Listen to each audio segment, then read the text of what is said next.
కరీంనగర్లో BRS BJP నాయకుల కొట్లాట అనేది హాస్యాస్పదం.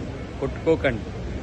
ఎందుకంటే మీరు కొట్టుకున్నా మీ అధిష్టానం ఇద్దరు ఒకటే, కమలం బీజేపీ ఒకటే. ఇంకోటి, తెలంగాణ రాజకీయాల్లో ఈ దాడుల సంస్కృతి అనేది మంచిది కాదు.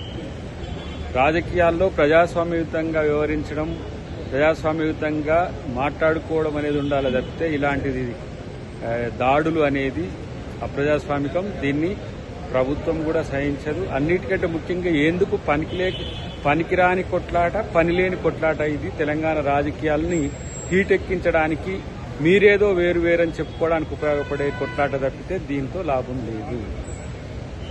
ఇంకా చెప్పాలంటే తెలంగాణ సమాజంలో ప్రజా సమస్యల పరిష్కారానికి నిరంతరం ప్రభుత్వం చిత్తశుద్ధితో ఉన్న ఈ క్రమంలో ఒకతాను ముక్కలైన కమలం, గులాబీ శ్రేణులు కొట్టాడుకోవడం అనేది ఒకంత కన్ఫ్యూజన్ క్రియేట్ చేస్తుంది. మా దృష్టిలో మీరిద్దరు వేరు కాదు, అయినప్పటికీ కూడా ఇది శాంతి భద్రతల సమస్యగా మార్చే ప్రయత్నం చేయకండి అని చెప్పి మిత్రులకు హితవు.